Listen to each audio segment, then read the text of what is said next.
Pues hay un río en Estados Unidos que se llama the Mississippi River.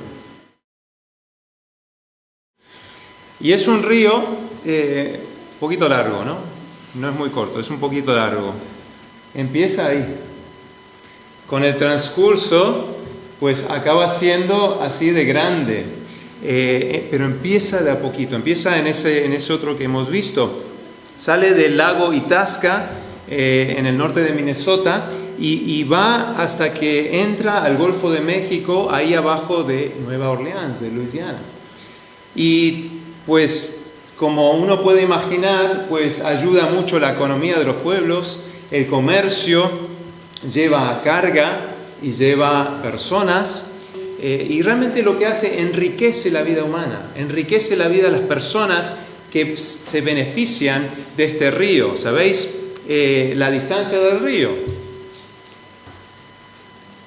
4.800 kilómetros.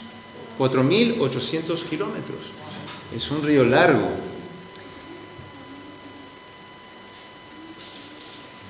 Donde empieza no tiene nada que ver donde termina.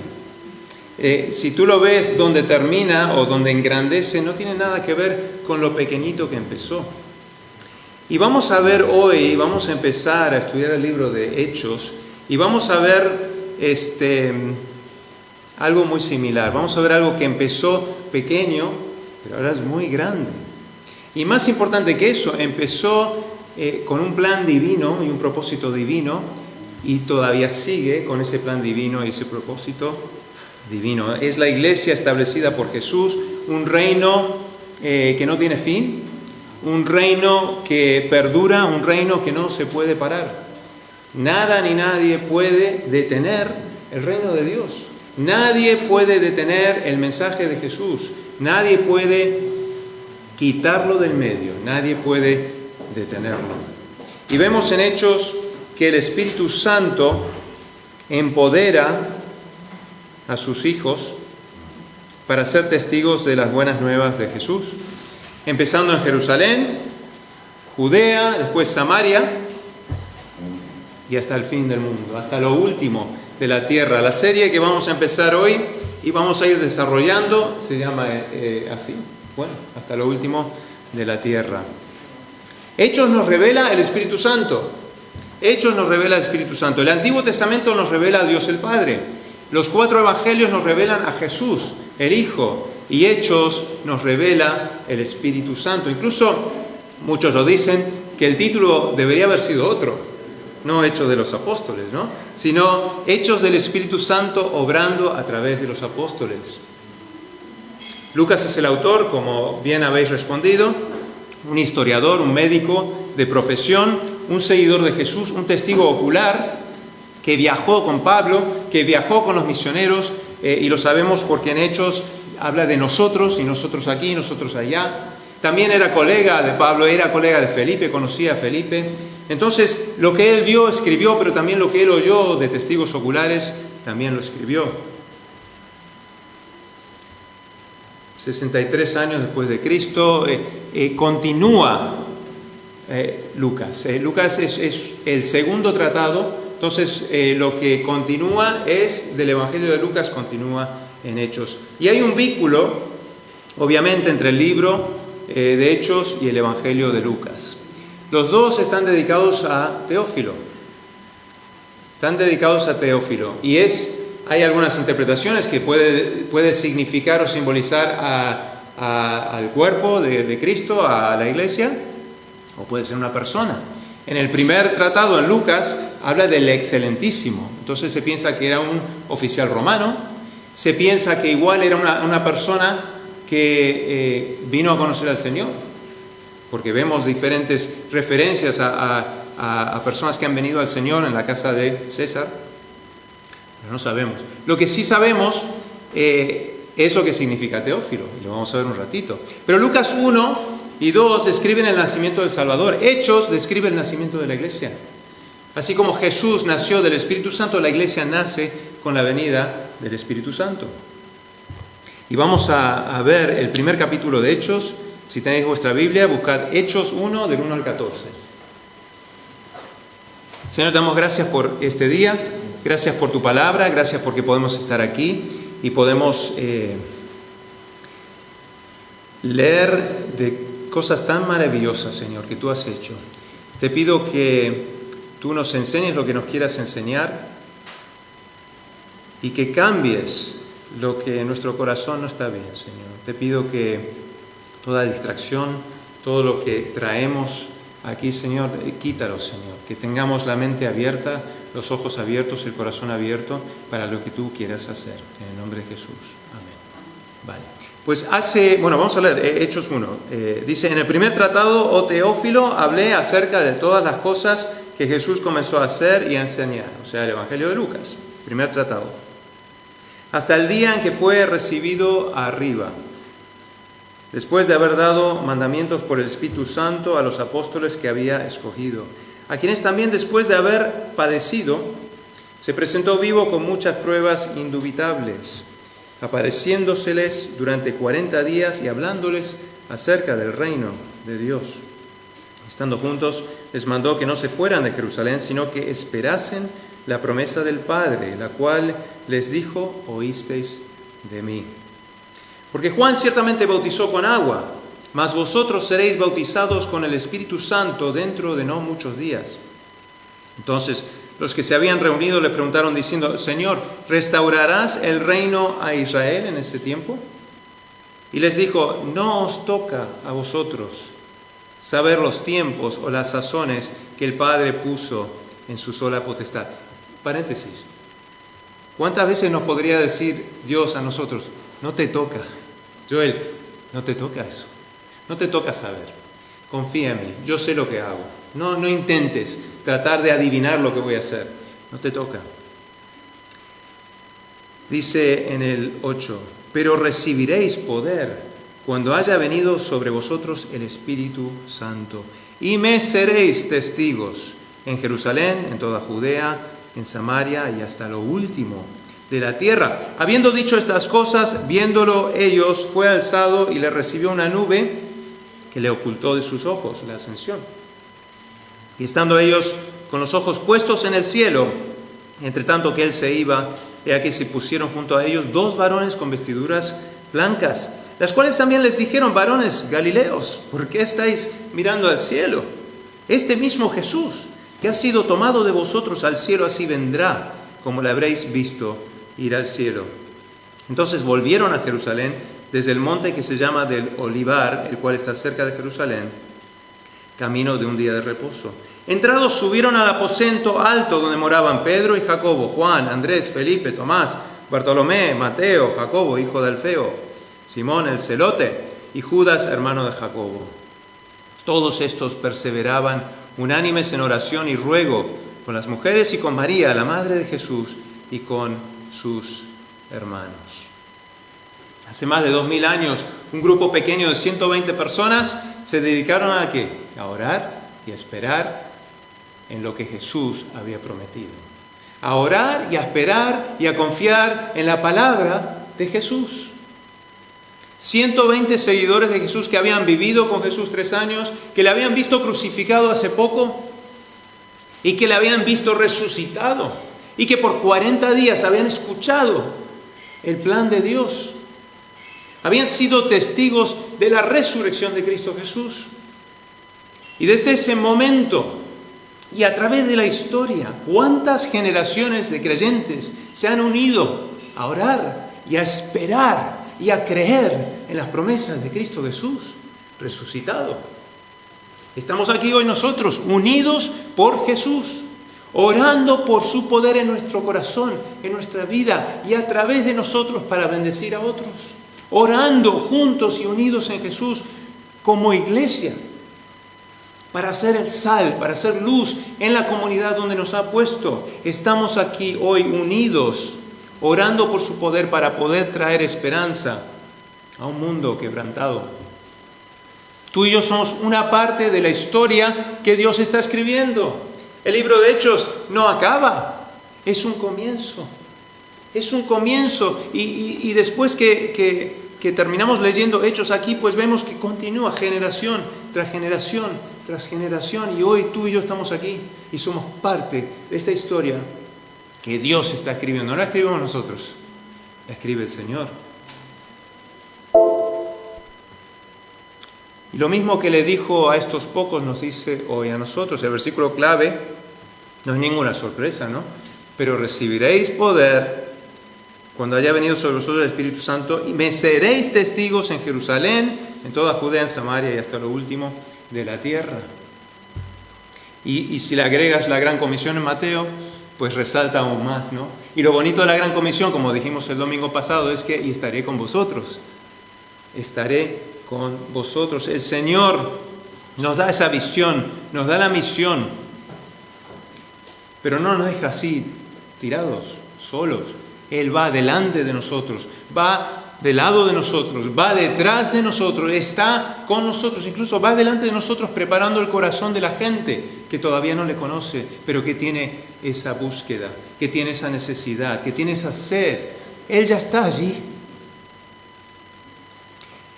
Estos pocos no tenían ninguna referencia. Bueno, ¿cómo hacemos esto? No tenían libros, cómo plantar una iglesia, no tenían ejemplos, ni siquiera podían ir a Google o a tener referencia por internet y decir, pues, ¿cómo hacemos esto?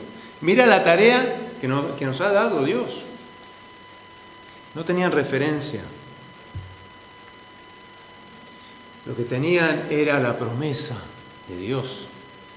Tenían la promesa de Cristo Jesús y la resurrección de Cristo confirmó que Él era Dios y que Él tenía el poder. Si Él decía que iba a hacer algo, lo iba a hacer. Si Él le había dicho, resucitaré, resucitó. Vale. Creían en la promesa de Jesús y tenían fe en su palabra. Vemos que Pedro en los primeros 12 capítulos es el personaje principal. Después Pablo entre los capítulos 13 y 28. Pero si tú lees Hechos una y otra vez, es como un terremoto. Es como un terremoto que va de aquí para allá y entra en Jerusalén. En los capítulos 8 al 11 sale de Judea, Samaria por la persecución, fíjate, por algo que uno vería como, ¡ay, qué mal! Pero a través de ello se pudo dar testimonio a través de Judea y de Samaria. Y en los capítulos 12 y 28, hasta lo último de la tierra, en ese tiempo Roma.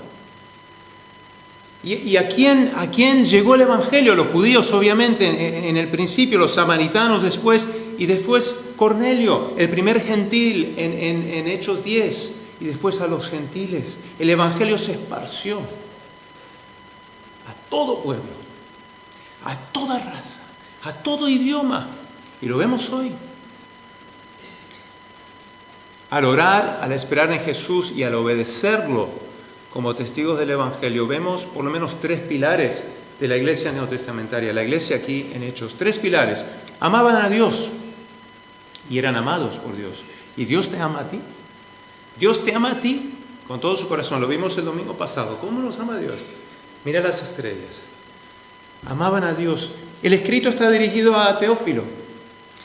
Y el significado de Teófilo es amigo de Dios, o amado de Dios, o incluso amado por Dios. Ese es el significado del nombre de Teófilo, a quien va dirigido esta carta. Y nos dice que el pilar, uno de los pilares de la iglesia para mí es esto, que debemos de ser personas que aman a Dios. Aman a Dios con todo su corazón, que nuestro desafío, que nuestro deseo es, quiero amar a Dios. Y si no amas a Dios, si no le obedeces, tienes que preguntarte si amas a Dios.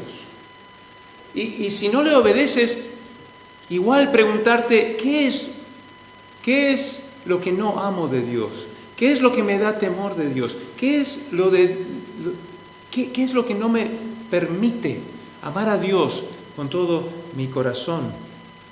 El segundo pilar, creían plenamente en la resurrección de Cristo Jesús. Muy importante. Como dice Pablo, si no ha resucitado, en vano estar aquí, en vano predicar. Pobre de nosotros. Cristo resucitó y lo creyeron, lo vieron con sus ojos, fueron testigos Y estaban convencidos, y es nuestro deseo, debe ser nuestro deseo, estar plenamente convencido en la resurrección de Cristo Jesús. Para muchos es una fábula, es algo que no puede ser, pero es un pilar es el pilar de la fe. Incluso estos 120 y a través de la historia, ¿cuántos creyentes estaban dispuestos a morir por su fe en la resurrección? Esteban el primero. Jesús dice aquí, en el versículo 3, y lo escribe Lucas, que Él apareció a individuos, apareció a más de 500 personas, apareció a grupos, apareció a amigos, apareció a enemigos, apareció a familia de Él que no creían en Él antes, apareció a todos. Y el tercer pilar de la iglesia neotestamentaria es que esperaron en Dios y su poder. Esperaron en Él, versículo 4. Jesús le dijo que esperasen la promesa del Padre, la cual les dijo, oísteis de mí. No es fácil esperar algo, ¿no? No es fácil esperar algo que quieres o que necesitas. Yo el primero, especialmente en el tráfico, la luz, o si llegas tarde, o si vas ahí. Tienes que esperar en la tienda, tienes que esperar para el doctor, tienes que esperar para tu pareja, para tu cónyuge, tienes que esperar para un bebé, tienes que esperar. Nuestra vida está lleno de momentos donde tenemos que esperar para que termine el predicador también, para que vuelva Jesús. Nuestra vida está llena de esos momentos que tenemos que esperar y es difícil muchas veces para todos nosotros. Pero esperar en Dios, si pensamos en ese término, esperar en Dios, ya sea la situación en la que te encuentres, nos lleva a un proceso donde Dios nos trata y nos desarrolla y nos hace crecer y nos moldea para ser la persona que Dios quiere que seamos. Tenemos que pasar por esos momentos de espera. El viernes Juan, fue una bendición. Habló del sufrimiento, habló de Job, ¿no? Y es en los tiempos de sufrimiento donde muchas veces esperar en Dios es difícil. Cuando las cosas van bien, pues más fácil. Pero es difícil esperar y confiar en Dios cuando estás sufriendo, cuando estás pasando por un momento difícil. Pero hay que entender que en esos momentos Dios se acerca a tu corazón, porque Dios quiere ministrar tu corazón. Dios quiere que tú sepas que Él está ahí contigo y que de alguna forma, a través de esa situación, Él te va a enseñar algo. Vas a aprender algo de Él. Vas a conocerle de una manera que no le conocías antes. Y es necesario pasar por ese proceso y recibir esa bendición de acercarnos al Señor. Dios se acerca a ti, se acerca a tu corazón y quiere que tú te acerques a Él. Esperar, pues de acuerdo a la Biblia tampoco quiere decir que es pasivo. Me quedo sentado y dejo que... No te quedas esperando que ocurra algo para escapar de tus problemas. No es resignarte, no es una manera de no enfrentar una realidad que no te guste. Los que esperan están obrando, están trabajando. Hebreos 6:10, no es en vano el trabajo, estamos trabajando. ¿Cómo se dice? ¿El granjero? ¿El farmer? ¿El granjero? Pues espera todo el verano para la cosecha, porque ya ha hecho el trabajo, ya ha hecho lo que tenía que hacer, ya ha sembrado la semilla, ha regado lo que tenía que regar. Y me hace pensar en ese dicho, eso que decimos muchas veces, ¿no? Hacemos lo que podemos hacer y dejamos que Dios haga lo que es imposible para nosotros. No nos quedamos sentados. Eso no es esperar en Dios, no es que te quedes sentado. Típicamente el ejemplo, ¿no? Necesito un trabajo, Dios, dame un trabajo. Pues no, pues currículum y sales y repartes. Cuando hablamos de esperar en Dios, estamos hablando de esto. El esperar en Dios es tener confianza, tener disciplina, tener expectativa de lo que Dios va a hacer. y aferrarnos al Señor, sabiendo que Él va a traer el resultado que Él desea. Entonces Jesús, cuando le dice a los discípulos que esperen en Jerusalén, les estaba diciendo que de esta manera iban a experimentar algo nuevo. Iban a experimentar paz, iban a experimentar su poder, iban a crecer en Él y de entrada, antes de decir nada, aprenderían que es el poder del Espíritu Santo y no mi palabra la que convence a nadie. Que es el poder del Espíritu Santo que iba a edificar la iglesia, que iba a hacer esa gran obra que leeríamos en los siguientes capítulos en Hechos y que lo hace hoy todavía. Al esperar en Él, esperar el Espíritu Santo, vendrían o verían cómo Dios iba a obrar. Entonces, esperar al Señor requiere ¿qué? Requiere paciencia, a mí me falta un montón de eso. Como dicen, Señor, dame paciencia, pero dámelo ahora, por favor. Requiere paciencia, requiere confianza. También esperar en Dios nos recuerda que Dios es el que está en control. También esperar en el Señor permite que Dios haga su obra, y esperar en el Señor fortalece a la persona, fortalece mi corazón, fortalece tu corazón. Versículo 14 dice: todos estos perseveraban unánimes en oración y ruego con las mujeres, con María, la Madre de Jesús, y con sus hermanos. Yo lo pienso, wow, es que ves los nombres aquí, ves María, hombres, mujeres, 120 personas en un aposento alto, diferentes personalidades, diferentes ideas, diferentes experiencias, y vemos en los evangelios que a veces no se llevaban, a veces había un poco de, ¿no? Pero perseveraban unánimes en oración, con Jesús como el centro, confiando en su promesa, esperando lo que Él había prometido y sabiendo que Él iba a hacer lo que iba a hacer, y que la tarea que Jesús dio a la iglesia, que nos da hoy a nosotros, increíblemente grande, que Dios iba a hacerlo. Y la Biblia dice que las puertas del infierno no van a prevalecer contra la iglesia. En la sociedad que vivimos parece, wow, pero Dios es fiel. Jesús es fiel y nada va a detener el mensaje de Jesucristo. Dice que perseveraban unidos en la oración. El tercer pilar de la iglesia, que hemos dicho, el pueblo de Dios espera en el poder de Dios. Lo necesitamos. Y lo hemos visto aquí en Nueva Esperanza, en un año y medio, lo que sea, Maya, cuando Dios puso en el corazón de Maya, ¿cuándo fue? ¿Noviembre o diciembre del año pasado? Siento de parte de Dios que tomemos un mes para orar, a las 6 de la mañana por Zoom. Y se hizo.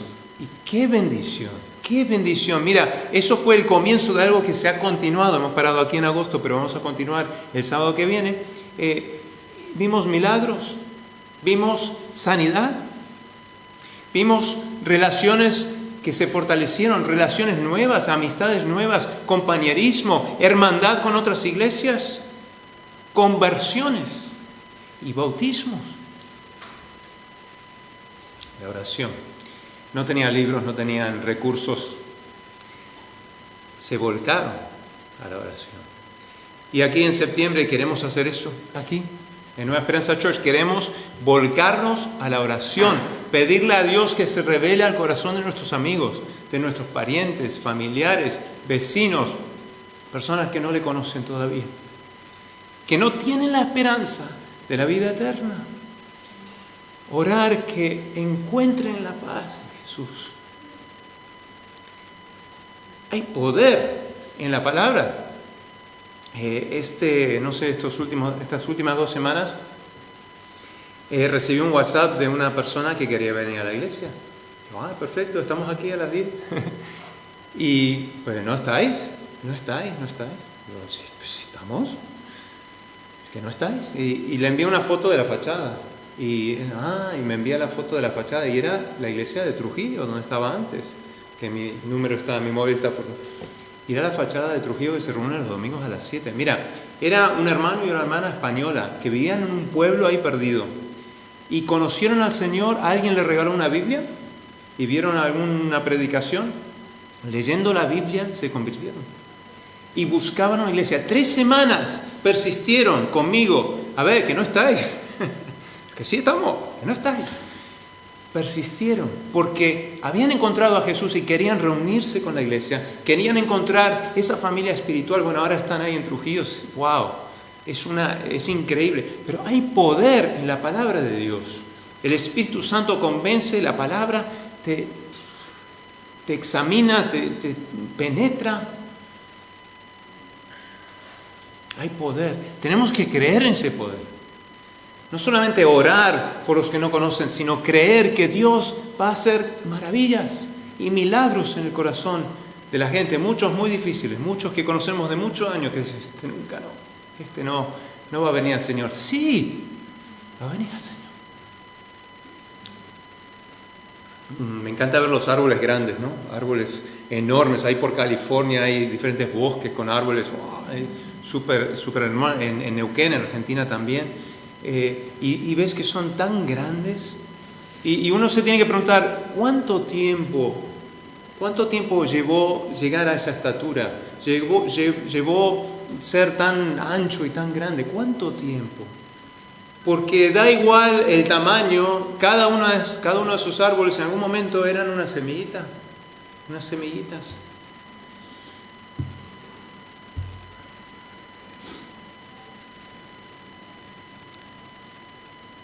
Empezaron pequeño.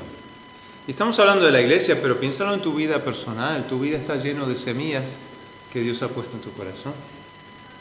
De diferentes maneras que Dios ha sembrado en tu corazón. Y Él quiere crecer esas semillas en tu vida, en tu corazón. Y quizás no lo veas, no veas nada. Es que no veo nada, no siento nada, no veo que está pasando nada. Pero solo porque tú no lo veas no quiere decir que Dios no está obrando en tu vida. Él está obrando en tu vida. Estás orando por alguna situación, estás orando por alguna persona, estás orando por algo y parece que no pasa nada. Confía de que Dios ha puesto semillas, que ha plantado, que ha sembrado en tu corazón y que Él traerá resultado. Filipenses 1:6, aquel que empezó la buena obra será fiel en completarla. Y es una buena obra la que Jesús comienza en tu corazón si tú abres tu corazón a Él. Si tú abres tu vida a Él, da igual tu edad, da igual tu pasado, tus experiencias. Abre tu corazón a Jesús y deja que Él siembre su amor en tu corazón. Y Él será fiel en completar la obra en tu vida. Entonces cuando veas un árbol, piensa en eso. Mira, no veo cómo estoy creciendo en el Señor, pero yo sé que estoy creciendo. Yo sé que Dios me está llevando a crecer en Él. Cuando sientas ansiedad, cuando estés estresado y digas, ¿dónde está Dios? ¿Qué está pasando? No está haciendo nada, no veo nada. Pues mira un árbol grande. O si quieres, busca una foto del Mississippi River. Y que eso te ayude, te anime en tu fe a decir, wow, Dios, yo creo en ti. Creo en tu palabra porque todo lo que tú has dicho, lo has cumplido. Y yo sé que lo cumplirás en mi vida. Voy a terminar con 2 desafíos. Primero, creo que somos todos de casa, pero si no conoces a Jesús, pues enfócate en Él, ríndete a Él, deja que su evangelio te salve, te inunde. Si le conoces y te has apartado, vuelve a Él, vuelve a sus caminos. Pero para la mayoría aquí, de los que estamos aquí, el desafío que quiero darnos es que si le conocemos, que tú y yo nos enfoquemos en la tarea de sembrar la semilla. Perdemos mucho tiempo aquí y allá con cosas y el Señor quiere que nos enfoquemos en la tarea. Y es interesante, voy a terminar con esto, porque el versículo 11 dice que estaban mirando al cielo porque los galileos, los 2 varones con vestiduras blancas, hacen una pregunta. Dice, ¿por qué estáis mirando al cielo? ¿Por qué estáis mirando al cielo? Jesús ya había vuelto al Padre y ya había dado instrucciones y les tocaba dar la vuelta, ir a Jerusalén y esperar, ¿vale? Pero estaban mirando al cielo y eso lo hacemos mucho nosotros, quedamos con la mirada por ahí y por allá. Enfoquémonos en la tarea. Enfoquémonos en la tarea. Esperemos en el poder de Dios y pidamos con denuedo. Yo realmente quiero este septiembre orar por nombre. Ahora después vamos a hablar un poquito de los libros y creo, no lo tengo aquí, pero tenemos a ver, ayúdame, bookmark en español, ¿cómo sería? Marcapáginas. Yes. Un marcapáginas se llama Oikos, ¿vale? Y tiene líneas donde puedes escribir, es para ti personalmente, nombres de tus amigos, vecinos, personas que no conocen al Señor. Para que tú cada día, o ponlo en la Biblia mejor, y cada día puedas orar por esas personas. A mí me ayuda mucho, porque si no, me olvido. Pero si tengo el nombre ahí, pum. Y que este mes de septiembre todos estemos orando, creo que son 10 líneas o los que tú quieras, incluso atrás, orando que el Señor toque sus corazones.